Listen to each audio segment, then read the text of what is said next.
नमस्कार, नियोजन कंपटीशन कराकर चैनल में आपका स्वागत है। देखते हैं आज की महत्वपूर्ण खबरें। देहरादून जंगल की आग बुझाने फील्ड में उतरे धामी। ऋषिकेश हरिद्वार 4 धाम 8 से ऑफलाइन रजिस्ट्रेशन शुरू। मंसूरी में कार दुर्घटनाग्रस्त 4 छात्र और 1 छात्रा की मौत।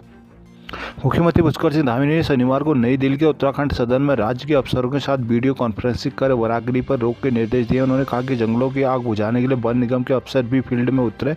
वनाग्नि की घटनाओं पर चिंता व्यक्त करते हुए मुख्यमंत्री ने कहा कि हमारे सामने जंगलों की आग एक बड़ी चुनौती के रूप में उभरी है। अफसरों के ऑफिस में बैठकर आग काबू में नहीं आएगी, नीचे से लेकर ऊपर तक सभी की जिम्मेदारी तय हो। मुख्यालय में तैनात अधिकारियों को भी वन विभाग आवंटित किए गए। उन्होंने मुख्य सचिव राधा रतूड़ी को निर्देश दिए कि वन विभाग के सभी अधिकारियों की जिम्मेदारी तय की जाए और आग पर नियंत्रण के डीएम से भी सहयोग लिया जाए। जो फायर वॉचर फील्ड में काम कर रहे हैं उनकी सुरक्षा सुनिश्चित की जाए।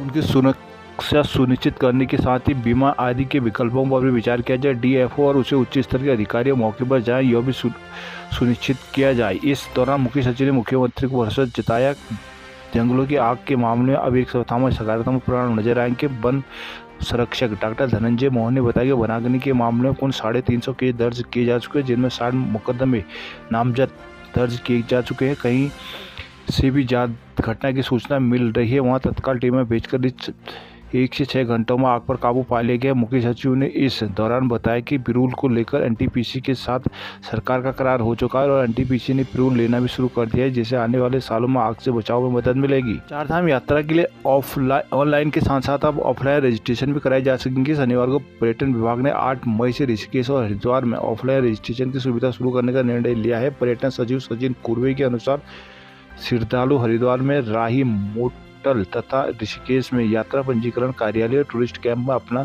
ऑफलाइन रजिस्ट्रेशन करवा सकते हैं। प्रत्येक धाम के लिए प्रतिदिन ऑफलाइन रजिस्ट्रेशन की सीमा ऋषिकेश में 1000 और हरिद्वार में 500 निर्धारित की गई है। श्रद्धालु चारों धामों की यात्रों के लिए पंजीकरण काउंटरों पर अधिकतर 3 दिन के लिए रजिस्ट्रेशन करवा सकते हैं। इसके साथ ही तीर्थ पुरोहितों के साथ समन्वय के लिए भी अहम फैसला लिया गया है। पर्यटन और विभाग तीर्थ पुरोहित महापंचायत के पुरोहित के साथ बैठक में चारों धामों में समन्वय के तीर्थ पुरोहित तय किए गए हैं। हर धाम में 2 तीर्थ पुरोहित को उनके लिए चुना गया है। यमुनोत्री धाम से पुरुषोत्तम उनियाल, अनिरुद्ध उनियाल, गंगोत्री धाम से रजनीकांत सेमवाल, निखिलेश सेमवाल, केदारनाथ धाम से संतोष द्विवेदी, पंकज शुक्ला को यह जिम्मेदारी दी गई है, जबकि बद्रीनाथ धाम से ब्रजेश सती और परवीन ध्यानी को चुना गया। मंसूरी देहरादून मार्ग पर झड़ी पानी के समय शनिवार सुबह एक कार दुर्घटनाग्रस्त हो गई। हादसे में देहरादून में पढ़ रहे 4 छात्रों और 1 छात्रा की मौत हो गई। घायल 1 छात्र का इलाज चल रहा है। मंसूरी कोतवाली के प्रभारी निरीक्षक अरविंद चौधरी ने बताया कि शुक्रवार रात देहरादून से 6 युवक युवतियां घूमने मंसूरी आए थे। रात रुकने के बाद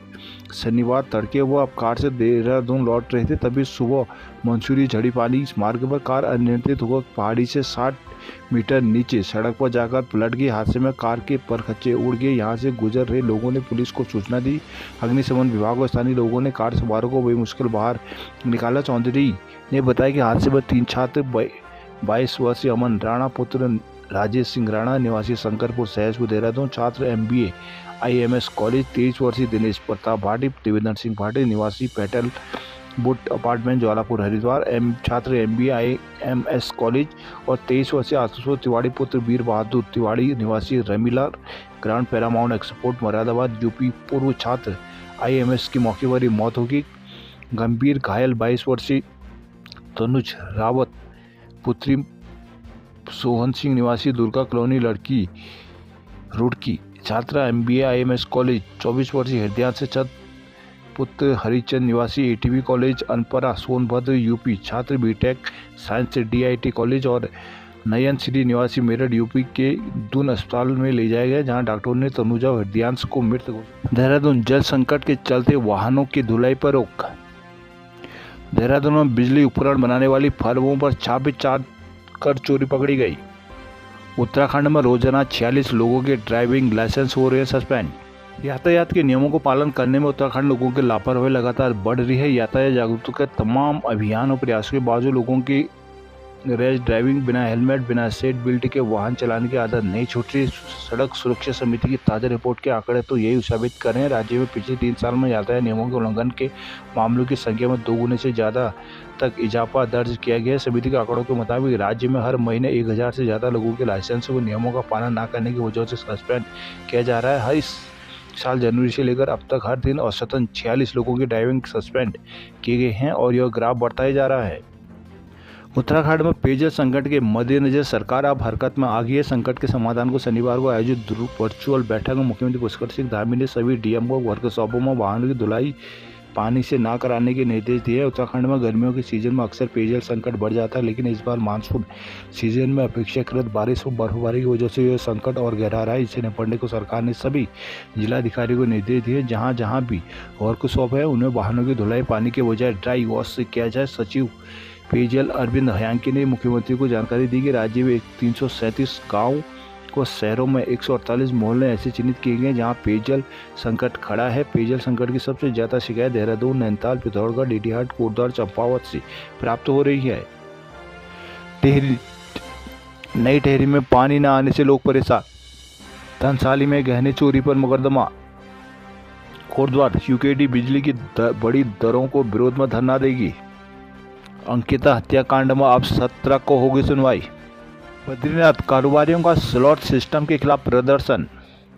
बद्रीनाथ चारधाम यात्रियों की संख्या सीमित किए जाने के विरोध में शनिवार को बद्रीनाथ में होटल कारोबारियों ने विरोध प्रदर्शन किया। उन्होंने कहा कि धामों में सरकार का यात्रियों की संख्या निर्धारित किए जाने का गलत निर्णय है। होटल कारोबारियों ने कहा कि कपाट खोलने तक सरकार द्वारा यात्रियों की सीमित संख्या के निर्णय को वापस नहीं किया गया तो 12 मई को कपाट खोलने के दिन बद्रीनाथ के सभी होटल, धर्मशालाएं और सभी तरह के व्यावसायिक प्रतिष्ठान बंद हो जाएंगे। होटल एसोसिएशन अध्यक्ष राजेश मेहता ने नेतृत्व बद्रीनाथ धाम के होटल और स्थानीय कारोबारियों ने सरकार के खिलाफ प्रदर्शन किया। कहा कि यात्रियों की संख्या सीमित करने से कारोबारी पूरी तरह से प्रभावित होगा। राजेश मेहता ने कहा कि प्रधानमंत्री नरेंद्र मोदी का बद्रीनाथ में एक दिन में 1 लाख यात्रियों के पहुंचने का विजन है, लेकिन सरकार द्वारा 4 धामों में यात्रियों की सीमित संख्या फैसला लिया गया है, जिसका चारों धामों पर विरोध किया जा रहा है। कहा कि धाम में मास्टर प्लान के अंतर्गत कई होटलों और धर्मशालाओं को तोड़ा गया है, लेकिन इसके बाद भी धाम में 25 से 30 हज़ार श्रद्धालुओं को रुकने की व्यवस्था है। बावजूद इसके सरकार द्वारा धाम में 18,000 यात्रियों की सीमित संख्या का निर्णय लिया गया है, जिसका हर तरह से विरोध किया जा रहा है। प्रदर्शन में माणा गाँव प्रधान के प्रधान पीताम्बर मोल्फा, होटल व्यवसायी विशाल मैथानी, मनदीप भंडारी, अशोक तोड़िया, अतुल शर्मा, धर्मेंद्र नैथानी आदि मौजूद रहे। श्रीनगर में घरों में दरारें आने पर महिलाओं ने किया रेलवे का काम रोका। चमोली अलकनंदा में राफ्टिंग शुरू। श्रीनगर मांगे पूरी न होने पर प्रभावित ग्रामीणों शनिवार को रेल परियोजना का निर्माण कार्य रोका। प्रदर्शन किया। आरोप लगाया कि रेलवे निर्माण कार्य में हो रही ब्लास्टिंग से आवासीय भवनों में दरारें समेत कई परेशानियों से उसने जूझना पड़ रहा है। ऋषिकेश कर्णप्रयाग रेल परियोजना के निर्माण कार्य में प्रभावित विकासखंड कोट के अंतर्गत कांडी, रामपुर, मरगुड़ गांव के ग्रामीणों की समस्याओं का समाधान न होने पर शनिवार को प्रभावित लोग सड़क पर उतर आए। ग्रामीणों का कहना है कि पहले भी रेलवे निर्माण कार्य में हो रही ब्लास्टिंग से आवासीय भवनों में दरारें पड़ने, जल स्रोत सूखने और रेलवे निर्माण का गंदा पानी आवासीय भवन में घुसने सहित अन्य कामों को लेकर धरना प्रदर्शन किया गया। इसके बावजूद उनकी मांगों को लेकर अनदेखा किया जा रहा है, जिससे आक्रोशित ग्रामीणों को सड़क पर उतर कर रेलवे कार्य को बंद करने का विवश होना पड़ा। पीताम्बरी देवी, सीता देवी, रज्जी देवी, परमेश्वरी देवी ने कहा कि परियोजना में उपयोग होने वाली विस्फोटकों से खेत और मकानों में गहरी दरारें पड़ गई हैं। प्रभावितों ने कहा कि ब्लास्टिंग के चलते दरार और टूटे हुए घरों में रहने से डर लगता है। परियोजना से निकलने वाली पानी घरों को बहने से बीमारियां पैदा होने का खतरा बना हुआ है। कहा कि 27 अप्रैल को रेलवे प्रशासन के साथ हुई वार्ता में अधिकारियों ने 1 हफ्ते के भीतर मकानों की वीडियोग्राफी समेत अन्य समस्याओं के निस्तारण करने का आश्वासन दिया था, लेकिन बाद भी कोई भी अधिकारी आवासीय भवनों के निरीक्षण करने को नहीं पहुंचा। प्रदर्शन करने वालों में गणेश देवी, धन सिंह रावत, मुकेश रावत, राजेंद्र बिष्ट सहित आदि मौजूद रहे। हल्द्वानी काठ गोदाम तक पहुंची जंगल की आग, मचा हड़कंप। अब केमो, इंटरसिटी और निजी बसों में भी मिलेंगे ई टिकट। केमो, इंटरसिटी सहित परिवहन विभाग के अंतर्गत चल रही सवारी बसों में भी अब यात्रियों को ई टिकट मिलेंगे। बीते 9 जनवरी को आरटीए की बैठक में मंजूरी के बाद हुई विज्ञप्ति के समय सीमा 2 मई को पूरी हो गई, जिसके बाद शनिवार को आरटीओ कार्यालय हल्द्वानी ने सभी संबंधित यूनियनों को पत्र भेजकर 3 दिन के भीतर ई टिकटिंग व्यवस्था के संबंध में जवाब देने को कहा है। आरटीओ प्रशासन संदीप सैनी ने बताया कि जनवरी में हुई संभागीय परिवहन प्राधिकरण हल्द्वानी प्रभाग की बैठक में केमो, इंटरसिटी, मेल एक्सप्रेस सहित अन्य मंझले सवारी वाहनों में परमिट के अनुसार ई टिकटिंग की व्यवस्था लागू करने का फैसला लिया गया है। बैठक के बाद इस संबंध में विज्ञप्ति जारी होने के दिन से 3 माह का समय दिया गया था। इस दौरान सभी यूनियनों की यात्रियों को यात्रा के दौरान किराए के भुगतान करने पर ई टिकट व्यवस्था के माध्यम से टिकट जारी करने की व्यवस्था करनी थी। अब 3 माह बीतने के बाद आदेश को लागू किया जाना है। आरटीओ प्रशासन ने बताया कि सभी यूनियन को पत्र भेजा जा चुका है, जिसमें संबंधित संस्था के तहत संचालित हो रहे सवारी वाहनों में ई टिकटिंग व्यवस्था लागू करने की कार्रवाई के बारे में जवाब मांगा गया है। नैनीताल बैंक का कारोबार 13,000 करोड़ के पार। हल्द्वानी गैर पंजीकृत टूर्नामेंट खेल रहे क्रिकेटरों पर लगेगा प्रतिबंध। हल्द्वानी एसटीएच में यूक्रेन और जॉर्जिया से पड़े डॉक्टर करेंगे अब इलाज। Haldwani cricket association of Uttarakhand में पंजीकरण के बिना प्रदेश में हो रहे क्रिकेट टूर्नामेंट में शामिल होने वाले उत्तराखंड के खिलाड़ियों पर सीएयू प्रतिबंध लगाएगा। प्रतिबंध के बाद से खिलाड़ी सीएयू और बीसीसीआई के किसी क्रिकेट टूर्नामेंट में भाग नहीं ले सकेंगे। सीएयू ने शनिवार को एक कड़े फैसले में इस टूर्नामेंट के साथ ही एक गैर पंजीकृत क्रिकेट टूर्नामेंट में खेलने वाले क्रिकेट खिलाड़ियों की सूची तैयार कर तत्काल प्रभाव से इन पर प्रतिबंध लगाने का निर्णय लिया है। प्रदेश में सीएयू ऐसे खिलाड़ियों को पहले भी कई बार चेतावनी दे चुका है, मगर इसके बाद कई खिलाड़ी अब भी सीएयू में बिना पंजीकरण वाले टूर्नामेंट खेल रहे हैं। मौजूदा प्रदेश में आयोजित हो रहे एक क्रिकेट टूर्नामेंट में शामिल हो रहे खिलाड़ियों का है। दरअसल इस टूर्नामेंट के लिए हल्द्वानी में हुए ऑक्शन में ऐसे खिलाड़ी भी चुने गए जो सीएयू की ओर से भारतीय क्रिकेट कंट्रोल बोर्ड बीसीसीआई के क्रिकेट प्रतियोगिताओं में शामिल हो रहे थे। पिथौरागढ़ में वनों की आग के धुएं से हेली सेवा ठप। पिथौरागढ़ जिले में लगातार जल रहे जंगलों से उठ रहे धुएं से शोर के साथ ही मुनस्यारी का आसमान पूरे दिन धुएं से भरा हुआ। दृश्यता कम होने के कारण यहां से शनिवार को पिथौरागढ़, देहरादून, पंतनगर के विमान सेवाएं ठप रही। हल्द्वानी, मुनस्यारी व हल्द्वानी पिथौरागढ़ की हेली सेवा भी कम दृश्यता के कारण पूरी तरह से ठप रही, जिसे यात्रियों को घंटों की प्रतीक्षा के बाद हवाई सेवा स्थगित किए जाने के बाद सड़क मार्ग से गंतव्य को रवाना होना पड़ा। जिले में 10 दिनों में लगातार जंगलों में आग की घटनाएं तेजी से बढ़ी हुई है। जंगलों की आग के बाद यहां हर तरफ आसमान में धुंध नजर आ रहा है। धुएं से विजिबिलिटी बहुत बेहद कम हो चुकी है। शनिवार सुबह 6 बजे एयरपोर्ट सूत्रों की अनुसार विजिबिलिटी 1500 मीटर थी, जो 9 बजे 1000 मीटर पर आ गई थी। शुक्रवार को भी यही हल्द्वानी, पिथौरागढ़, मुनस्यारी हेलीकॉप्टर व देहरादून, पिथौरागढ़, पंतनगर के बीच विमान सेवा ठप रही थी। जंगलों में लगी आग के बाद दूसरी बार ऐसा हुआ है जब हवाई सेवा के जिले में स्थगित करना पड़ रहा है। सुबह से हवाई सेवा की प्रतीक्षा में मुनस्यारी और नैनीसैनी एयरपोर्ट पर पहुंचे लोग प्रतीक्षा के बाद लौटे। विजिबिलिटी का 50,000 मीटर होना जरूरी होता है। डीजीसीए में विमान सेवा से पूर्व अनुमति लेनी होती है। कम दृश्यता में डीजीसीए हवाई सेवा संचालन की अनुमति नहीं देता। आदि कैलाश दर्शन को हेली सेवा के विरोध में प्रदर्शन। अल्मोड़ा में वनाग्नि की चपेट में आकर चौथी मौत।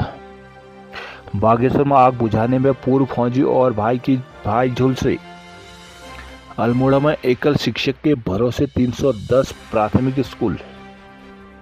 अल्मोड़ा जिले के 310 प्राथमिक विद्यालय एकल विद्यालयों के भरोसे चल रहे हैं। ऐसे में इन विद्यालयों में पढ़ने वाले बच्चों का भविष्य अंधकार में है, जिसमें अधिकांश विद्यालय धौलादेवी, श्यालदेव, भिकेशरण और औलबाग विकासखंड में। अल्मोड़ा जिले में कुल 1248 राजकीय प्राथमिक विद्यालय संचालित है, जिसमें 310 विद्यालय एकल शिक्षक के भरोसे ही चल रहे हैं। अधिकांश शिक्षक विद्यालय ग्रामीण क्षेत्रों में स्थित है। प्राथमिक विद्यालय में कम से कम 3 शिक्षक होना जरूरी है, लेकिन एकल अध्यापक के भरोसे बच्चों का शिक्षण प्रभावित हो रहा है। प्राथमिक शिक्षा से हो रहे बच्चे की आगे की शिक्षा का निर्धारण होता है, लेकिन बच्चे की नींव की कमजोर होगी तो बड़ी कक्षा में पहुंचने में उसे विज्ञान, गणित सहित अन्य विषयों का ज्ञान कैसे हासिल होगा। उक्त पदों को नहीं भरने से शिक्षकों पर भी अतिरिक्त बोझ पड़ रहा है।